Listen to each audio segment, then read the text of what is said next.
Greetings, ladies and gentlemen. I am Joji Dixon, the Midnight Otaku, and today we'll be reviewing the Lupinranger vs. Patranger Lupin Red set VS Change for the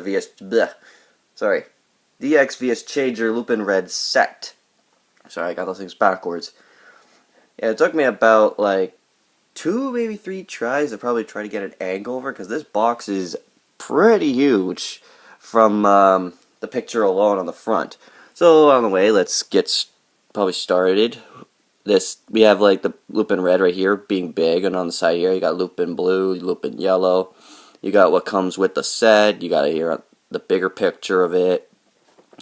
You got like some I guess this means like Lupin Red, or is this like versus Lupinranger? I'm not really certain.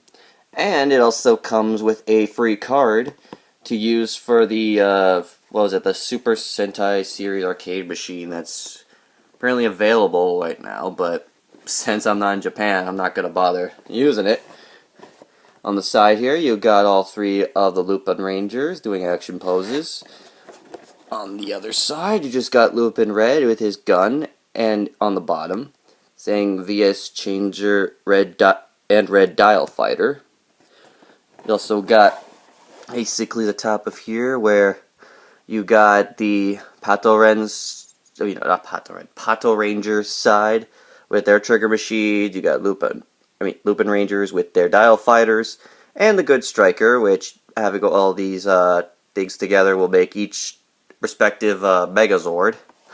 You got how it works in this picture. You got how to make it go Megazord form or whatever. I guess this is saying that also the Pato Red and Chico sets available. There's the Good Striker, and there's also that Megazord combination for the top and what you do with the Red Dial Fighter for that. There's also the top of here where it just shows every respective name, like Keisatsu Sentai Patranger here, and Kaito Sentai Lupinranger, but it's kind of a bit blocked off by the gun in the front of it. And on the bottom is just the basic amount of stuff. So without that basically done, let's get started. So here we have the DX vs. Changer and Red Dial Fighter set, because that's the one set I purchased. I could have gotten 2, but I didn't, because, well, that would have been a lot of money. Plus, I wasn't expecting, oops, I hit the camera there, sorry. I wasn't expecting this, it to be here. I was expecting all of the things I purchased to be here, like, around, like, in the middle of April, but we have them here to review. So let's first look at the Lupinrangers, or Lupin Red's, Dial Fighter, which is a red, jet fighter to be precise, with a very big, dial thing on the top. You also got some very interesting detail. You got the little blue for it on the, I guess the cockpit type thing. The wings, too, are a nice, pretty thing. They're not stickered either. They're actually painted on, which is pretty cool. And you also got their logo. Let me just get the camera bit so blurry. There you go. You got the V for Lupinrangers. And we'll explain more or less about that when we get to the trigger machines for other things. You got the back, which is just its jet thrusters. Underneath, it's just the piece for the head for the Good Striker, and this is the railing that goes into the gun on the front of it. And also, for this thing, for how it changes, it actually has like sort of like this little thing right here popping out to click onto the thing. Because usually when we'll explain it is, well, actually I'll tell you more or less when we do the actual dial fighter thing going on. But first, pull the dial up a little bit. It'll actually open up the half the jet to reveal, well, to just reveal this thing, but if you flip it again a bit more, you'll get what is basically the head for the Lupin Kaiser,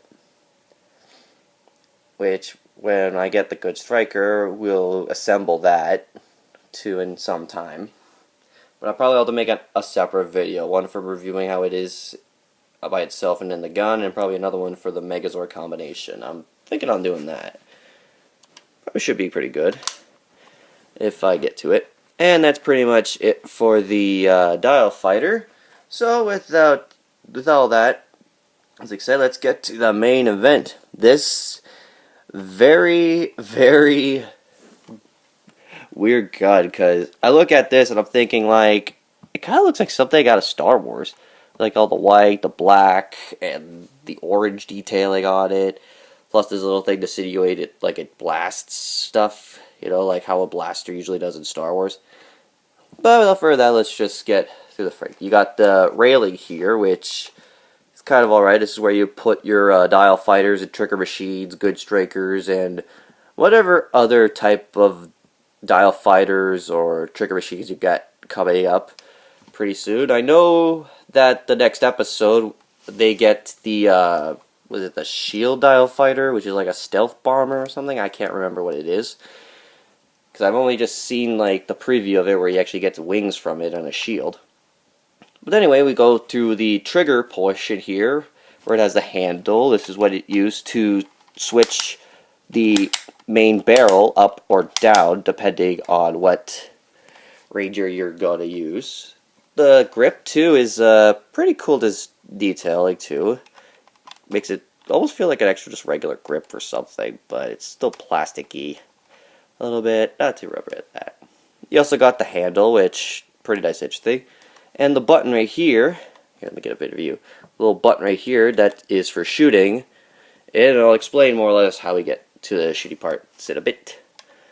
And looking at the back, it's not much special, but does everybody think when you turn this thing up like this, it kind of just looks like some sort of like Star Wars spaceship? I don't know why I'm going to Star Wars for some reason. This gun just looks like something out of Star Wars. I'm sorry. I just think it does. I don't know why. I think I probably have it in the brain or something.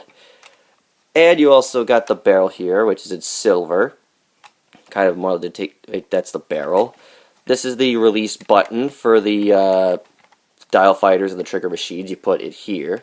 Also, I don't know how good this will look on the thing, but well, actually I'll explain it more when we get to the thing. So, on and off switch, right back here. Just flip that, and you get basic standard on noise. So, alright, you just shoot the trigger, and it shoots. Pretty, kind of like a Star Wars blaster. I'm sorry, I'm still going to Star Wars, I'm sorry. And you can also rapid fire. And I love that. The rapid fire is nice. And with all the effects on that done out of the way, let's get to the transformation. So, let me try to do this, because I haven't tried doing this on camera yet. So, let's try it. Kaito change. No. I'm already screwing it up already. It's not lined up with the railing. There you go.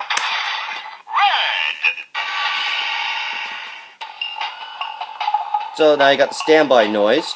The only thing for this version you have to do is turn the dial. It doesn't matter what way or what number you turn to, you wait for the clicking noise. So there's one click, two clicks, and 010 Masquerade.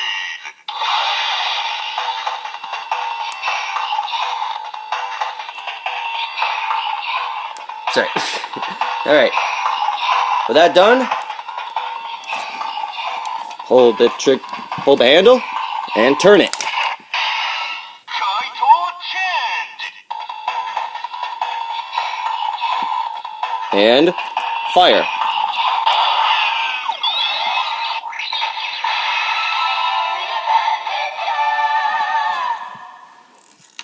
Need a better angle for this.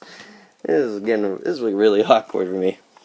Anyway, there you go. It has the thing. It says Lupin Ranger. I love that too. Also, as I noticed right here, when I push the button, you can kind of see the V symbol on the side of the gun here. Well, not too well because the camera just likes to not focus correctly. Whatever. It has a V right here, and turn it around. On the other side, there's the S for the Patrangers. So you see why it has this VS, because somehow their logos have like a V and an S. I'm not really certain why. But from any other case, it seems pretty cool to me. Also, now that we transformed, we can now summon our Dial Fighter.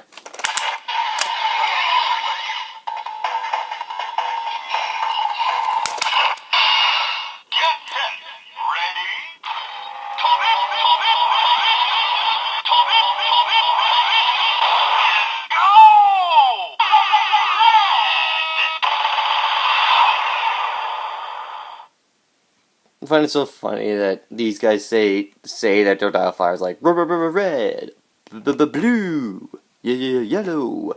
I love how it says it like that with these guys. They're pretty funny.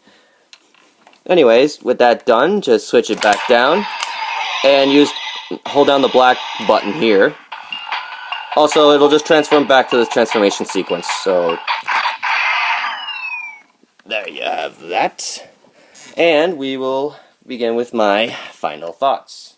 So before I basically start with the final analysis of this toy, let me just say pretty much sorry for the fact I haven't made a video in like a month, except maybe for the other three, but I recently had gotten stricken with the flu, and I recently just got this when I was, up and ready and willing to, pay for it.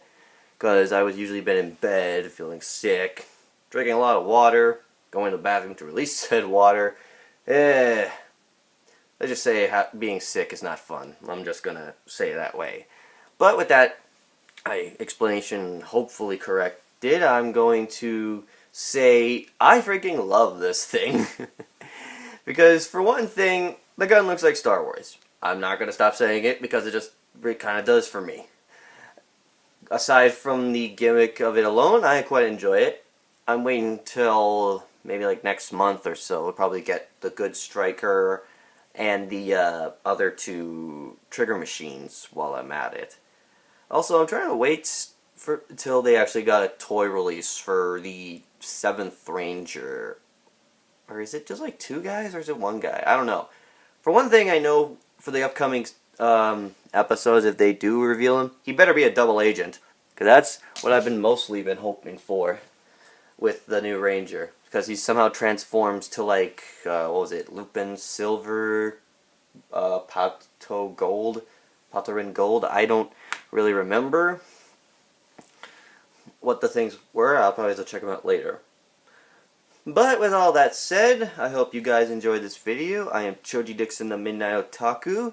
And tune in next time where we will review the Patranger Ichigo trigger machine, which is separate because I didn't really buy 2 sets. I only bought the Lupinranger set here, and I got a trigger machine for it. So, see you guys later, and take care.